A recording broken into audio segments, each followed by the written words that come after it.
اور اسرار دنیا کے معزز ناظرین، یہ ویڈیو میں نے کبھی بھی نہیں بنانی تھی لیکن بنانی پڑ رہی ہے کیونکہ روافض شاید سنیوں کے امن کو کمزوری سمجھ بیٹھے ہوئے ہیں۔ آپ لوگ اچھے سے جانتے ہو کہ سوشل میڈیا پہ کیسے سنی علماء کا، اولیاء کرام کا، صحابہ کا مذاق اڑا رہے ہوتے ہیں اور لانتے بھیج رہے ہوتے ہیں، لیکن شاید روافض یہ سمجھ بیٹھے ہیں کہ یہ لوگ ختم ہو چکے ہیں، یہ لوگ ڈرپوک ہو چکے ہیں۔ نہ، بالکل نہیں، بھول ہے تمہاری۔ ہم لوگ صرف اتنا چاہتے ہیں کہ اس ملک میں امن رہے، لیکن شاید تم لوگ یہ نہیں چاہتے۔ تو چھوڑو یہ سب، تو بات کی باتیں، ویڈیو شروع کرتے ہیں یار پھر کہ آخر یہ ویڈیو بنانے کی ضرورت پیش کیوں آئی اور یہ فساد شروع کدھر سے ہوا، کیسے ہوا؟ یہ فساد شروع ہوا تھا حضرت امیر معاویہ رضی اللہ تعالیٰ عنہ کی گستاخی کرنے سے۔ یہ معاویہ کی قبر پہ ہم کھڑے ہوئے ہیں، پتھر ہم نے 2 مار چکے ہیں، لیکن دل ہمارا نہیں بھر رہا ہے۔ ہمارا دل کر رہا ہے پتھر پہ پتھر مارے اس حرامی کو، بے شمار لعنت معاویہ حرامی پہ۔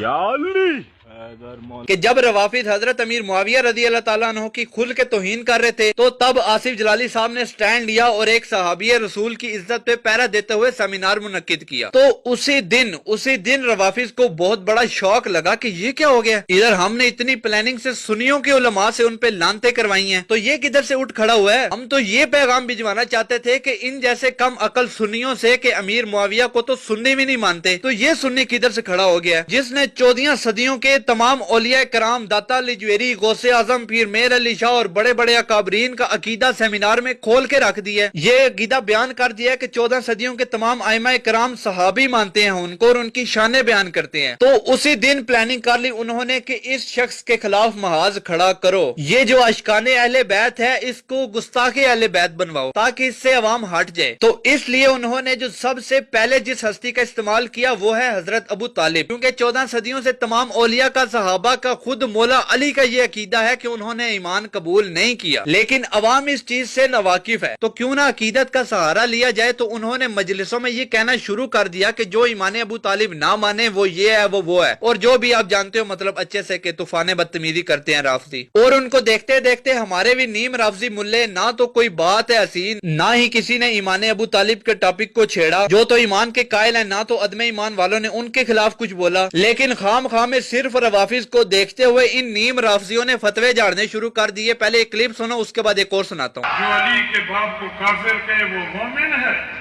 کبھی بھی نہیں، بولو کبھی بھی نہیں، بولو جو علی کے باپ کو کافر کہے وہ مومن ہے، کبھی بھی نہیں، بولو کبھی بھی نہیں، بولو۔ یہ فتویٰ اب ہر ولی پہ لگتا ہے، صحابی پہ لگتا ہے، خود مولا علی پہ لگتا ہے، اس لیے ہم اس فتوے کو پھاڑ دیتے ہیں، لیکن ایسے نہیں، غفران بھائی کے سٹائل میں۔ قل اعوذ برب الفلق من شر ما خلق ومن شر غاسق اذا وقب ومن شر النفاثات في العقد ومن شر حاسد اذا حسد۔ اب دوسرا کلپ۔ طالب مومن تھا یا نہیں؟ تیرا باپ مومن ہے، علی کا باپ مومن نہیں ہے۔ ان سے ملیے جناب، یہ ہیں جی مفتی حنیف قریشی صاحب، شمشیر اعلی حضرت۔ ویسے ہنسی آتی ہے قسم اس بندے پہ، اور ترس بھی آتا ہے کہ اس کی کیا حالت ہو چکی ہے۔ اب یہ نہ تو ادھر کا رہا ہے نہ ادھر کا رہا ہے۔ پتر صحابہ تے بھونکو گے نا تے ذلت آپ ہی ہو جاندی ہے، اور سیدہ پہ بھونکو گے تو نسل بھی اجڑ جاتی ہے۔ اب یہ دلیل دے رہا ہے کہ تیرا باپ مومن ہے، علی کا باپ مومن نہیں ہے، مطلب علی رضی اللہ تعالیٰ عنہ ہے تو لازمین ہے کہ ان کا باپ بھی مومن ہی ہو۔ اب میں مثالیں نہیں دیتا، لیکن مفتی صاحب کو اتنا تو پتہ ہی ہوگا کہ کون کون سے صحابی ایسے ہیں جو خود تو صحابی ہیں لیکن باپ ایمان نہیں لایا۔ تو کیا اب ادھر بھی یہ دلیل بنا سکتے ہیں کہ تیرا باپ مومن ہے، فلاں صحابی کا باپ مومن نہیں ہے؟ اب یہ چند ریفرنسز دیتا ہوں جو زبان یہ سنیو تمہارے لیے استعمال کرے نا بڑے مجمع میں، اسی مجمع میں کھڑے ہو کہ اس سے کہو کہ ذرا نام لے کے نا اس ہستی پہ بھی یہ بول ہے۔ یہ ریفرنسز دیکھو آپ۔ یہ بات یاد رکھیں کہ اہل سنت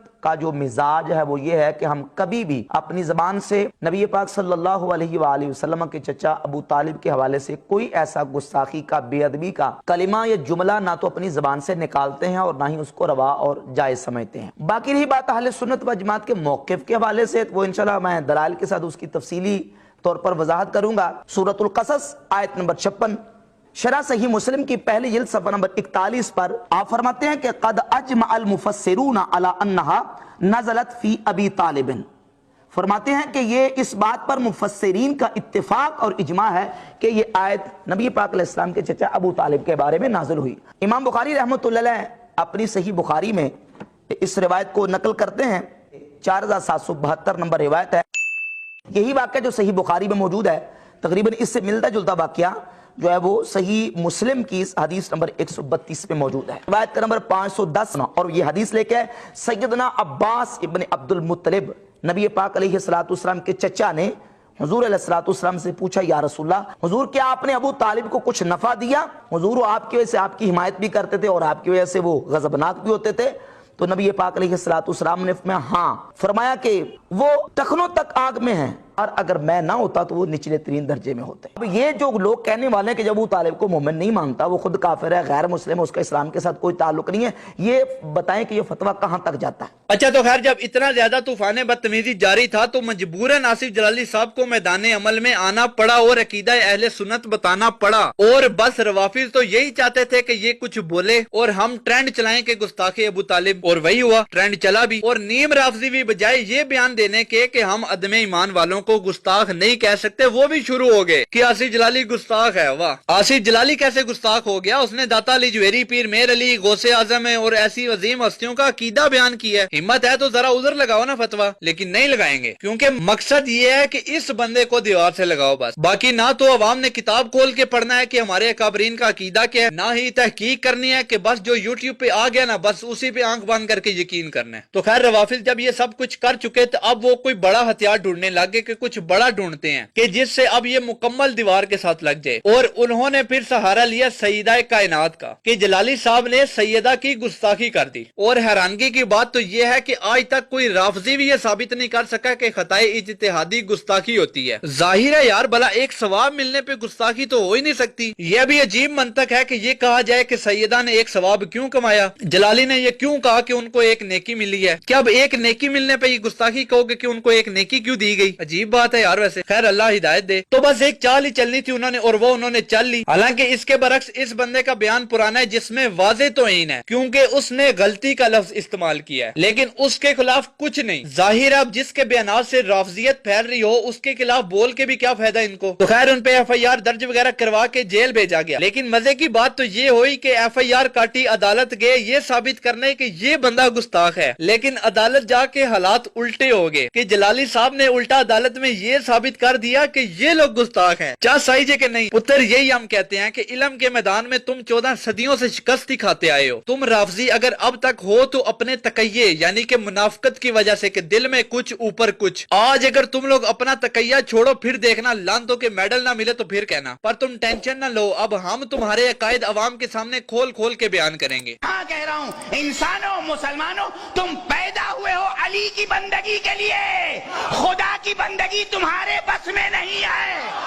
کافی عرصے سے ہم چپ تھے, ہم لوگ مطلب یہ انتشار نہیں چاہتے تھے کہ یہ شیعہ سنی ہم لوگ ایک دوسرے کو ایکسپوز کرتے پھریں, لیکن شاید تم لوگوں نے بھاڑے کے ٹٹوؤں کو بٹھا کے نا یوٹیوب پہ اور خود بھی طوفان بدتمیزی جاری کر کے یہ سمجھنے لگ گئے تھے کہ ان کے پاس تو دلیل ہی نہیں ہے, ان کو تو جواب آتے ہی نہیں ہے. پتر آپ ذرا انتظار کرنا اور کوٹ بھی رکھنا. تو خیر وہی ہوا کہ جیسے ہی وہ ہستی جیل گئی اس ہستی کو دیوار سے لگایا گیا تو ان کے باطل عقائد, ان کے اندر کا بغض اب کھل کے سامنے آنا شروع ہو گیا. لیکن حکومت کدھر ہے, کوئی ایکشن ہی نہیں. پھر جب ان گستاخوں کو قتل کیا جائے گا تو پھر خان صاحب آ کے بولیں گے یہ کوئی اسلام کی خدمت نہیں کر رہا ہے. جناب تسی کرو نا خدمت ہے تو پھر سانو کرن دی لوڑ بھی نہیں پہن لگی. تسی خود تے کچھ کرو نا, حکومت کر رہے ہو یا لوڈو کھیل رہے ہو. نواز شریف سے بڑا نااہل بندہ نکلا ہے تو بھائی ابھی سے کہہ رہے ہیں کہ ان کو لگام ڈالو ورنہ بعد کے حالات نہ تو تم کنٹرول کر سکو گے اور نہ ہی ہو پائیں گے, اس لیے ہوش کے ناخن لے لو. تو بس یار آج کے لیے اتنی. اب اگر ویڈیو اچھی لگی ہو تو